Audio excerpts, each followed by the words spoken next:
Assalamualaikum warahmatullahi taala wabarakatuh. A'udzubillahi minasyaitonir rajim. Bismillahirrahmanirrahim. Wassalatu wassalamu ala asyrafil anbiya wal mursalin sayyidina Muhammadin wa ala alihi wa sahbihi ajma'in. Amma ba'du. Qala Allah ta'ala fi kitabil karim. Qala rabbi shrah li sadri wa yassir li amri wahlul 'uqdatam min lisani yafqahu qawli. Amma ba'du. Yang saya hormati para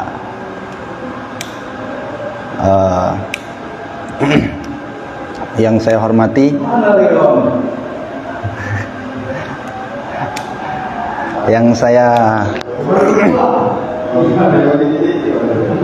intermezzo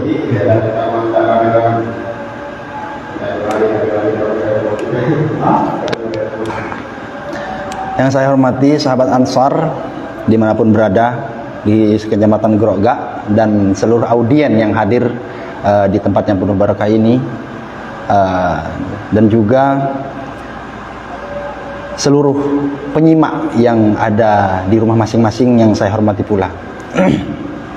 Pertama-tama marilah kita panjatkan puji syukur kehadirat Allah Subhanahu wa taala, yang mana dengan limpahan rahmat, taufik serta hidayahnya kita bersama-sama masih bisa diberikan kesempatan untuk belajar di majelis ilmu ini, sehingga dan semoga kita semua itu mendapatkan hikmah dan ilmu dalam majelis ilmu ini. Amin. Salawat ma'assalam semoga selalu tercurah limpahkan kepada junjungan besar Nabi Muhammad SAW, yang mana dengan perantara beliaulah kita semua dapat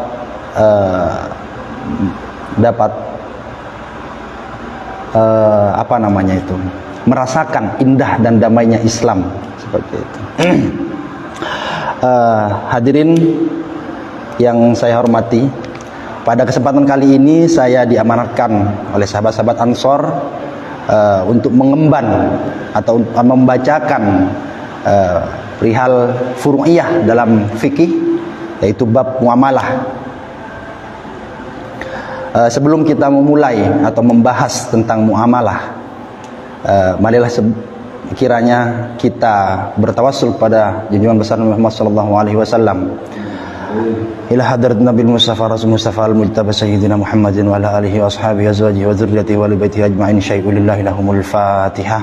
A'udzu billahi minasyaitonir rajim. Bismillahirrahmanirrahim. Alhamdulillahirabbil alamin arrahmanir rahim maliki yaumiddin. Iyyaka na'budu wa iyyaka nasta'in. Ihdinas siratal mustaqim. Siratal ladzina an'amta 'alaihim ghairil maghdubi 'alaihim waladdallin. Rabbi firli amin. Summa khususan ila jamil awliya wal ulama wassalihin wa sumatin jamil muhaddisin semul muallimin muhaqqiqin tuhibbin wal hafidhin wal awliya wal ulama wassalihin sumatin jamil syabatul rasulullah sallallahu alaihi wasallam sayyidina ali summa khususan ila wahid Syekh Muhammad bin Qasim al-Wazi wa azwajihim wa dzurriyyatihim wa libaitihim wa usulihim wa furu'ihim saghiran kabiran takaram wa mutakhaddas Allah sirrahu wa nawara dharihahum wa afadha alaihim barakatihim wa anwarihim wa syarrihim wa ulumihim fid din wad dunya wal akhiratil Fatihah. A'udzu billahi minasyaitonir rajim. Bismillahirrahmanirrahim. Alhamdulillahirabbil alamin arrahmanir rahim maliki yaumiddin. Iyyaka na'budu wa iyyaka nasta'in. Ihdinas siratal mustaqim. Siratal ladzina an'amta 'alaihim ghairil maghdubi alaihim waladdallin. Rabbi firli amin. Sebelum mengawali pada bab muamalah ini, perlu kiranya diketahui bahwasanya muamalah itu adalah jamak dari kata muamalatun, dan muamalatun itu berasal dari kata amala yu'amilu muamalatan, artinya adalah saling bertindak atau saling mengamalkan. Muamalah memiliki dua arti, yaitu luas dan khusus. Dalam arti luas, muamalah itu adalah aturan-aturan atau hukum Allah untuk mengatur manusia dalam kaitannya dengan urusan dunia dalam pergaulan sosial. Kemudian muamalah dalam arti khusus adalah hukum-hukum Allah yang wajib ditaati, yang mengatur hubungan manusia dengan manusia, yang biasa kita sebut dengan hablum minan nas. dalam kaitannya dengan cara memperoleh dan mengembangkan harta benda. Kemudian perlu juga kita ketahui ruang lingkup muamalah itu meliputi pada aspek adabiyah, kemudian ada aspek madiyah. Aspek adabiyah itu mencakup segala yang berkaitan dengan permasalahan adab atau akhlak, seperti ijab qabul, saling meridhoi, tidak ada keterpaksaan dan kejujuran dan lain-lain. Kemudian aspek madiyah mencakup segala aspek yang terkait dengan kebendaan, benda-benda yang menimbulkan kemudaratan dan lain-lain. Dalam aspek madiyah ini yang seperti contoh al-bai', jual beli, kemudian rohen itu gadai, kafalah, wadhaman, jaminan dan tanggungan, hiwalah, pengalihan hutang, asyirkah, kerjasama, dharabah, perjanjian, dan banyak lagi. Banyak sekali itu cabang-cabangnya, furuk-furuknya, macam-macamnya muamalah ini. Pada dasarnya segala bentuk muamalah adalah mubah. Semuanya itu bentuk muamalah itu mubah, boleh kita kerjakan, kecuali yang ditentukan lain oleh Al-Quran dan hadis. Muamalah dilakukan atas dasar sukarela. Jadi muamalah itu tanpa ada keterpaksaan. Jadi antara misalnya dijual beli itu antara penjual dan pembeli itu tidak ada dipaksa atau ada keterikatan yang memaksa, yang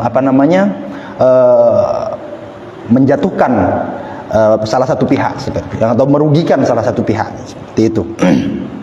Muamalah dilakukan atas dasar pertimbangan mendatangkan manfaat dan menghindari mudarat. Jadi adanya muamalah ini itu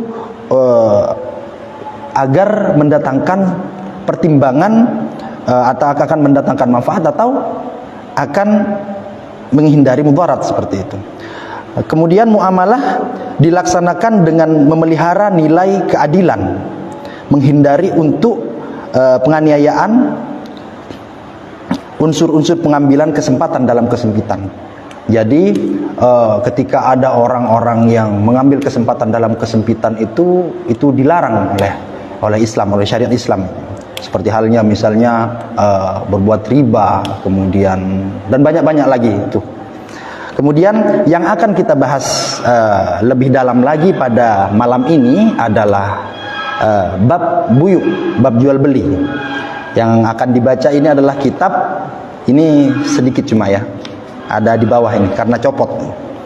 Jadi yang akan kita baca adalah bab buyuk dalam kitab Fathul Qorib yang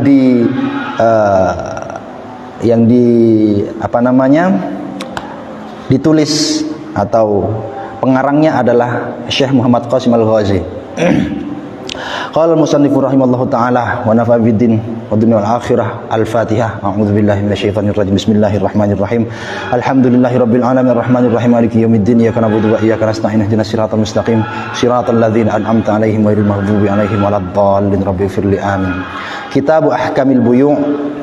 Adapun ini adalah hukum tentang jual beli wa ghairiha min muamalah, yang berhubungan dengan muamalah. Maksudnya wa ghairiha ini adalah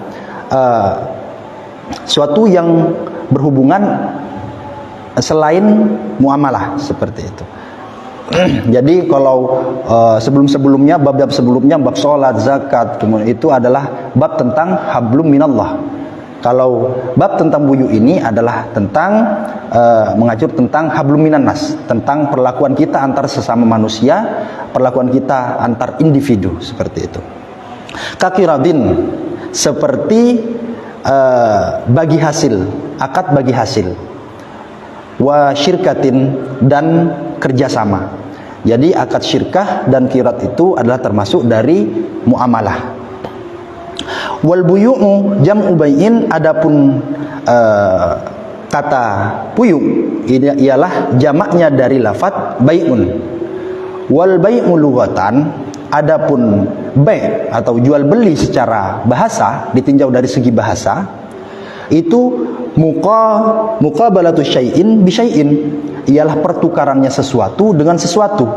Maksudnya jual beli itu adalah saling tukar menukar. Ibaratnya saya punya HP, kemudian mau dijual, yang pembeli memiliki uang untuk menukarkan, istilahnya bertukar, saling bertukar benda.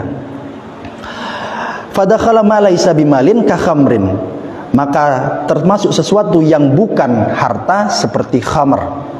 Wa amma syar'an, adapun baik jual beli dalam arti syara', fa ahsanu ma qila fi ta'rifihi, adapun yang lebih baik dalam mendefinisikannya adalah tamliku ainin maliyatin bi muawadhatin, adalah memindah milikkan benda seseorang dengan pertukaran seperti itu. Jadi memindah milikkan, maksudnya jual beli itu adalah berpindahnya kepemilikan suatu benda kepada orang lain, seperti itu. Bi'izni syar'iyyin,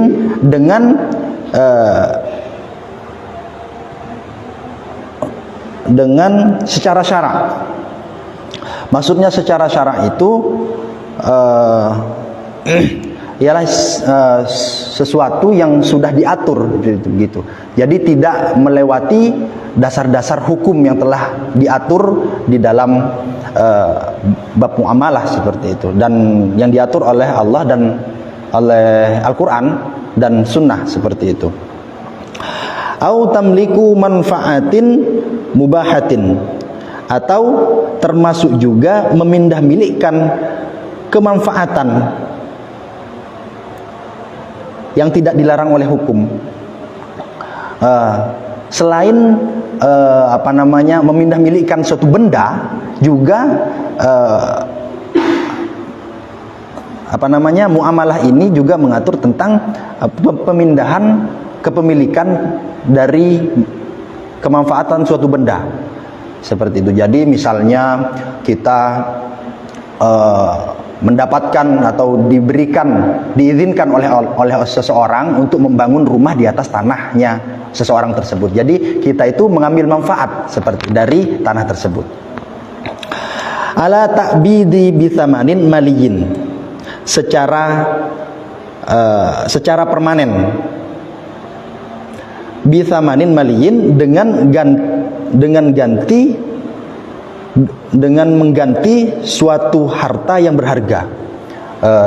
Istilahnya kita itu dalam jual beli itu ada timbal balik, seperti itu. Ada harga yang harus diberikan, ada harga yang harus dibayarkan. Fa kharaja bi muawadhatin, dengan ungkapan bi muawadhah al-qardi, akad hutang. Jadi hutang itu tidak termasuk di dalam jual beli, karena hutang itu hanya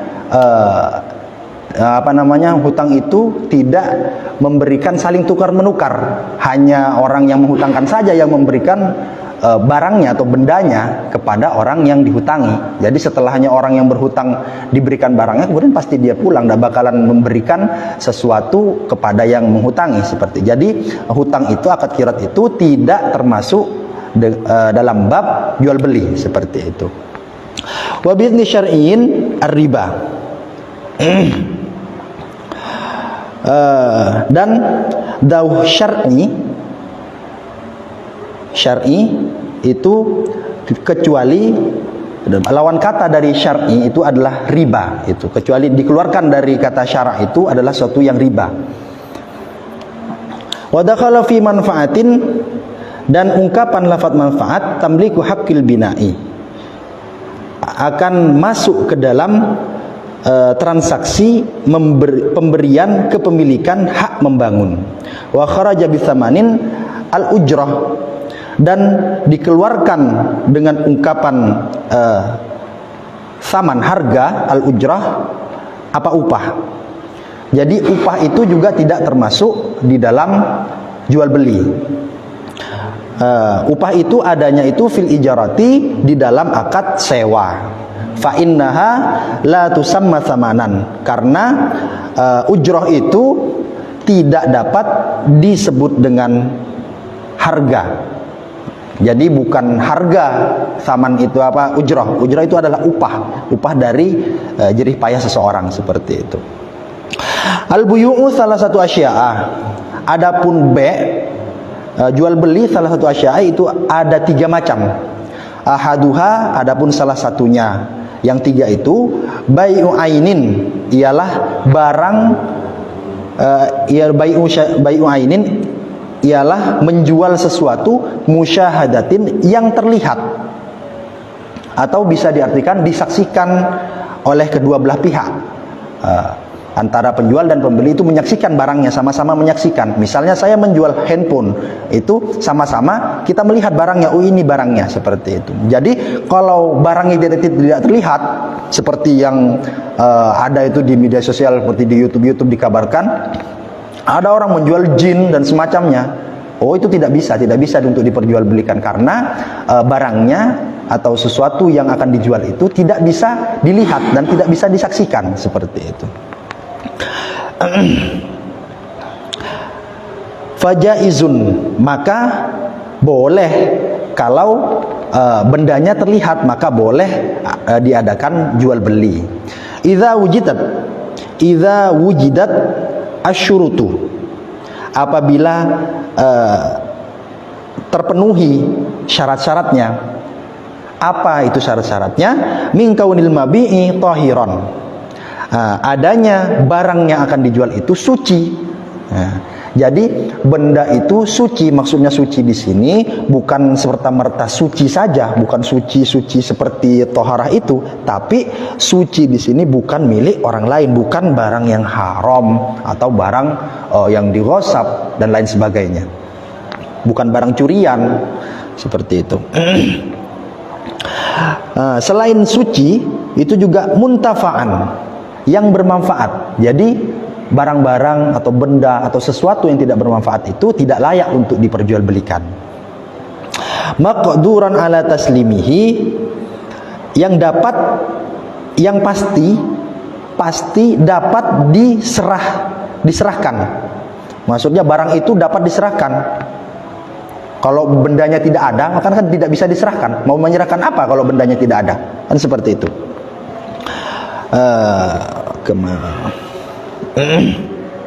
Lil aqidi alaihi waliyatun, dan tetap bagi penjual dan pembeli itu adanya kekuasaan.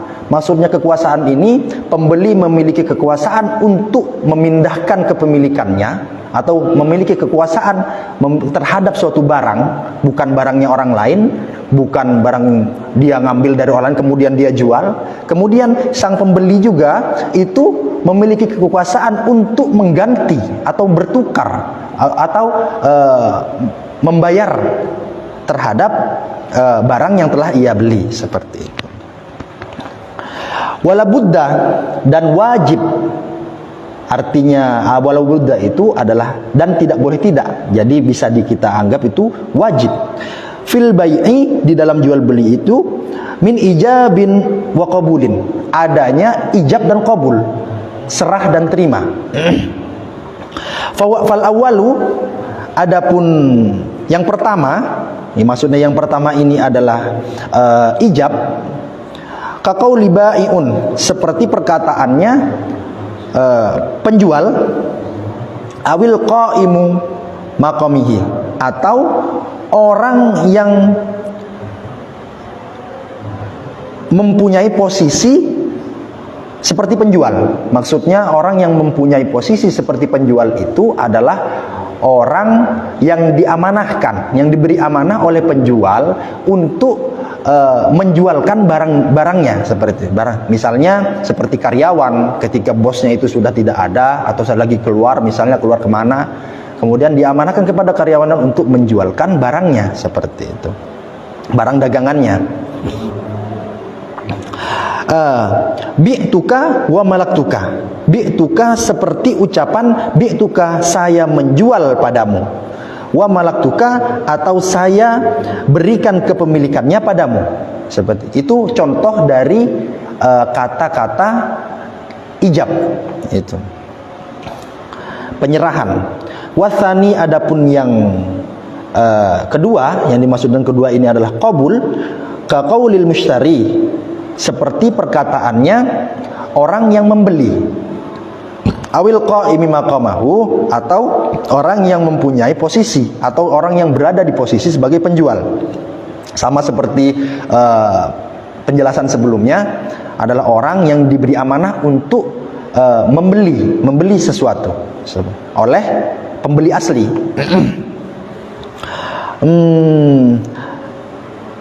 Seperti apa lafadznya? Lafadz qabulnya, ishtara itu, saya beli, seperti itu, cukup itu, hanya ishtara itu, saya beli. Atau watamallaktu, atau saya terima kepemilikannya. Seperti itu cukup untuk ijab kabul. Kalau di daerah Jawa, di daerah seperti Pasuruan, kemudian di Jawa Tengah gitu, ada istilah ijab kabul saat membeli. Kalau bahasa Jawanya itu tumbas nggih, ya, seperti itu. Tumbas nggih, saya beli ya, seperti itu. Kemudian yang penjual itu bilang, "Nggih, cukup sekian sudah dianu." Kadang ada yang kalau daerah-daerah di daerah Pasuruan itu biasanya ada beberapa toko, atau kalau yang dekat-dekat pesantren itu biasanya bilang kalau mau beli sesuatu, saya beli, kemudian yang menjual saya jual. Seperti ada akadnya seperti itu.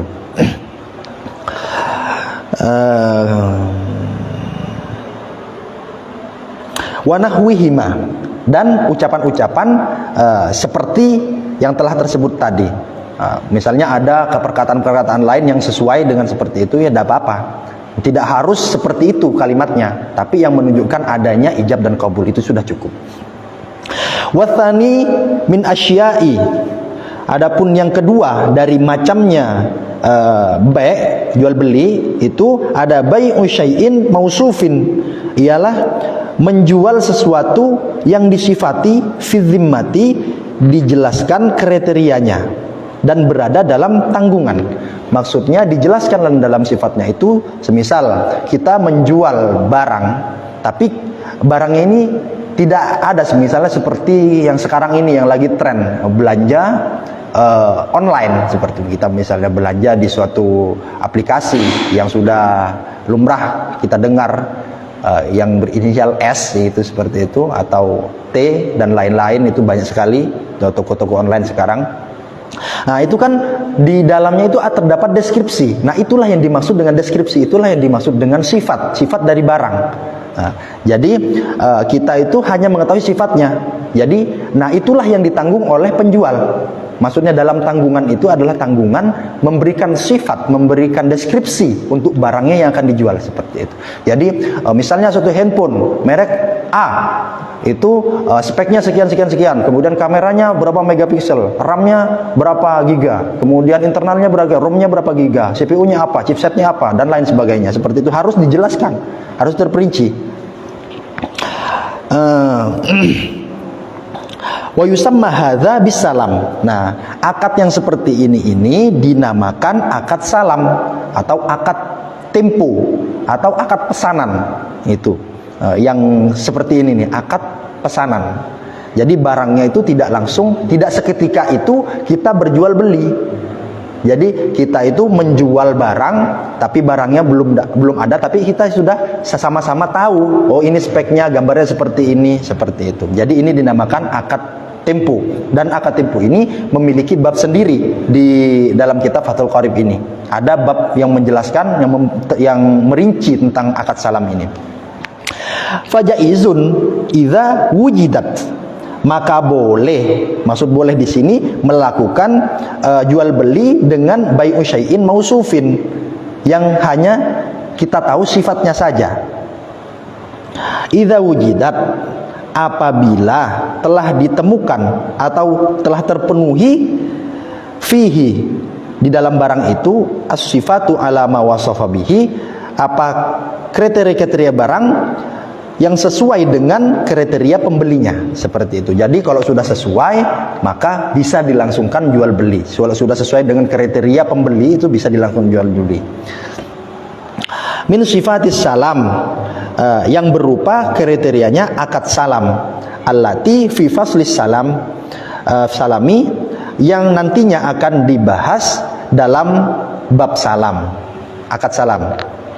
Watsalitsu, adapun yang nomor 3 dari 3 model jual beli adalah bai'u ainin, ialah menjual sesuatu ghaibatin, yang tidak ada. Nah, ini yang dimaksud seperti tadi itu, barangnya tidak ada. Barangnya tidak ada. Lam tusyahad, yang tidak dapat dilihat. Jadi barangnya itu ghaib, tidak ada dan tidak dapat dilihat oleh kedua belah pihak. Lil muta'aqidain, oleh orang-orang yang berakad. Lil muta'aqidain, oleh orang-orang yang melakukan akad itu, atau gampangnya orang-orang yang kedua belah pihak, orang penjual dan pembelinya tidak bisa melihat barangnya. Fala yajuzu, maka tidak boleh dilakukan jual beli. Nah, kalau barangnya tidak ada, ghaib, dan lam tusyahad, dan barangnya itu tidak bisa disaksikan oleh kedua belah pihak, maka jual belinya itu batal, tidak bisa dilakukan jual beli. Bai'uha, apa jual belinya. Wal muradu bil jawaz, adapun yang dimaksud dengan berkehendak, adapun yang dikehendaki, maksudnya yang dikehendaki dengan lafaz jawaz, fi hadhihi salati sihah, fi hadhihi salasati, di dalam 3 macam jual beli yang telah tersebut di atas, itu adalah asihah. Apa itu asihah? Adalah kesahan. Sah itu maksudnya, jawaz itu adalah sah, seperti itu. Wa qad yushiru qawluhu, terkadang ungkapan musannif lam tusyahad, dalam lafaz lam tusyahad, bi annaha in suhidat, bi annaha, sesungguhnya ain adalah barang yang terlihat itu, in syuhidat, pernah terlihat ainnya, maksudnya bendanya itu pernah terlihat. Summa ghabat, kemudian bendanya itu tidak ada, hilang, bukan hilang, tidak terlihat, sebutan raib, tidak terlihat. Indal aqdi, ketika akad, annahu yajuz, maka boleh. Maksudnya seperti ini. Maaf sebelumnya kalau misalnya penjelasan saya atau pengertian saya itu ada yang keliru atau belepotan, itu karena baru-baru ini, jadi begini nih namanya. Jadi yang dimaksud dengan barangnya ada kemudian tidak ada, itu maksudnya misalnya seperti ini.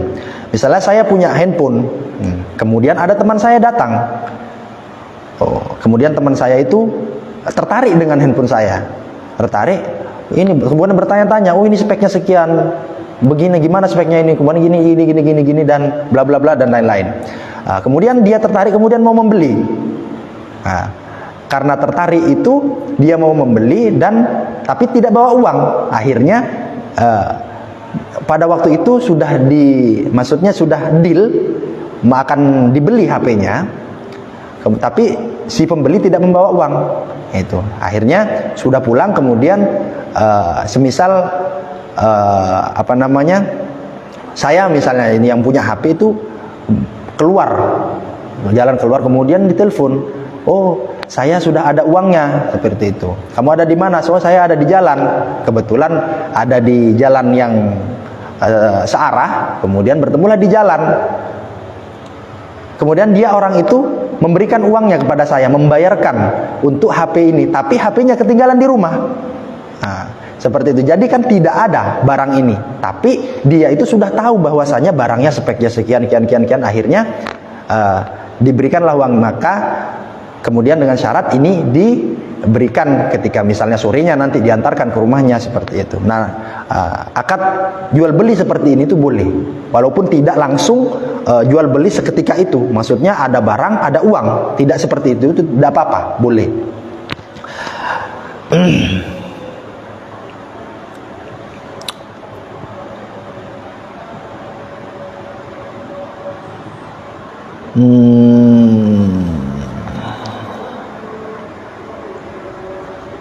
Walakin, akan tetapi, hal seperti ini mahallu hadza fi ainin,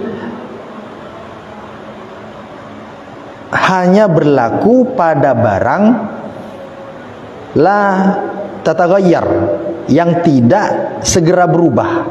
Ghaliban secara umum, maksudnya kalau yang tidak berubah, yang tidak segera berubah itu adalah barang misal seperti makanan. Kalau makanan sekarang dilihat, oh bagus, seperti ini, saya tidak punya uang, kemudian ditinggal untuk dijual keesokan harinya, kan pastinya akan berubah. Entah itu mungkin dia jadi rusak atau basi, atau misalnya berjual beli buah, kemudian buahnya itu layu, sudah keriput misalnya, untuk keesokan harinya, maka untuk seperti itu tidak bisa. Nah, itu dibatasi di sana. Jadi untuk yang boleh dilakukan dengan akad yang seperti ini adalah barang yang tidak rusak kalau sampai keesokannya, seperti itu. Tidak rusak, tidak berubah bentuk dan speknya, seperti itu. Fil muddati, di dalam rentang waktu, bainar ru'yati wasyira'i, antara saat melihat dan waktu membeli. Nah, itu rentang waktunya. Rentang waktunya itu saat melihat pertama kali, kemudian sampai esok saat membeli, sampai saat transaksi tiba. Itu barang itu tidak berubah. Kalau bendanya berubah, itu maka tidak boleh diperjualbelikan barang tersebut. Wa yasihhu bai'u kullu tahirin, dan hukumnya sah menjual setiap barang yang suci. Jadi menjual barang yang suci itu boleh. Sah, setiap barang suci itu boleh. Maksudnya suci seperti yang saya jelaskan tadi di atas, bahwasanya yang suci itu bukan suci-suci pada hakikatnya suci seperti bersesuci, tapi suci dalam keadaan itu tidak bukan milik orang lain, bukan barang curian, bukan barang gosip, seperti adalah benar-benar miliknya sendiri. Muntafa'in, yang bermanfaat, mamlukin,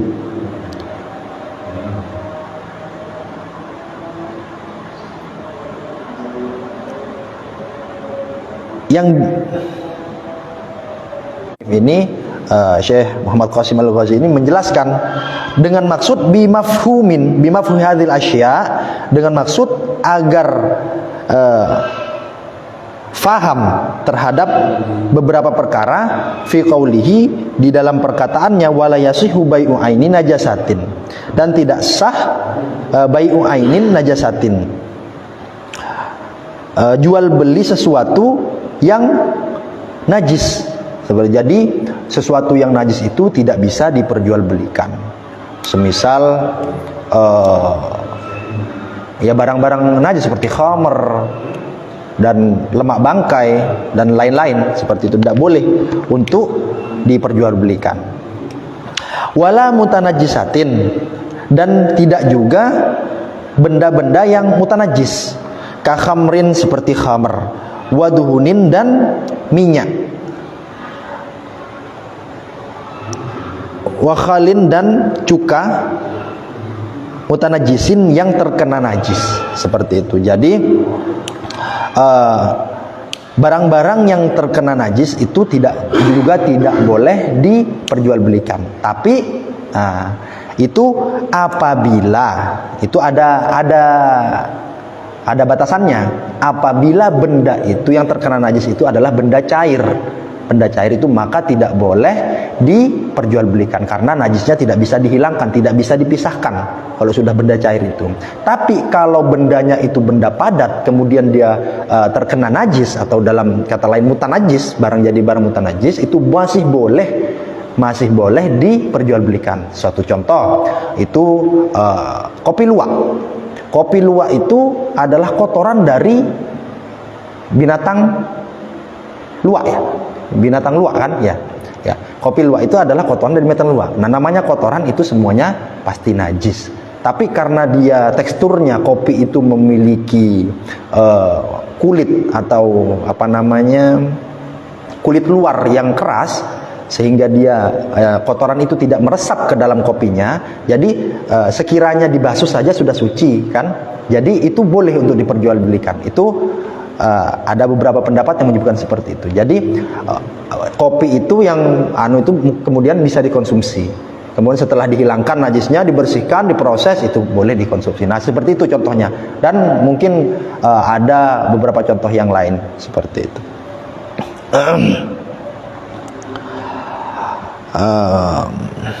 Wanahwiha, dan seumpamanya minyak dan cuka yang tadi itu. Mimma la yumkinu tathiruhu, dari barang atau sesuatu yang tidak mungkin untuk disucikan. Jadi seperti yang saya jelaskan tadi itu, karena kenapa kok khamr kemudian minyak yang dan wala bai'u, dan tidak sah menjual mala manfaata fihi, adalah barang yang tidak memiliki manfaat di dalamnya. Jadi juga tidak boleh menjual barang yang tidak memiliki manfaat seperti itu. Ka'aqrabin, seperti kalajengking, wanamlin, dan semut, dan buas, la yanfa'u, yang tidak ada manfaatnya. Karena pada waktu dulu teknologi belum canggih, maksudnya belum ada penelitian-penelitian tentang mengenai hewan-hewan, kemudian seperti itu, ya adalah atau barang yang tidak mempunyai manfaat itu adalah seperti kalajengking, semut, dan sabuin. Malah semut juga bisa untuk saat ini itu semut bisa juga, karena ada semut apa itu, entah apa, saya tidak tahu, lupa itu. Pokoknya sejenis semut itu bisa katanya dibuat obat. Ada juga semut merah itu yang bisa diambil manfaatnya, telurnya untuk pakan burung dan lain semacamnya. Jadi semut sekarang itu ibaratnya sudah bermanfaat seperti itu. Tidak, entah ini semut yang dimaksud dengan musannif ini semut yang model seperti apa itu. Tapi kalau semut-semut model seperti semut terangrang atau semut yang merah itu, semut kalau istilah kita di Bali ini adalah sumangah gitu, atau kalau telurnya itu kroto, itu kan itu banyak manfaatnya untuk saat dibuat pakan ikan, itu seperti itu. Mungkin sekian pembahasan untuk jual beli, karena memang sudah habis kitab, maksudnya pembahasannya seperti itu. Untuk bab-bab lainnya itu akan dijelaskan pada bab-bab selanjutnya. Ini ada apa? Tidak ada. Oh iya. Semoga apa namanya kajian kali ini walaupun belepotan itu ada manfaatnya. Semoga bisa diambil ilmunya, bisa diserap. Kemudian apabila ada kesalahan dari saya itu dalam segi perkataan atau pemaknaan yang salah, mohon dikoreksi, mohon untuk diperbaiki. Dan apabila ada salah tutur kata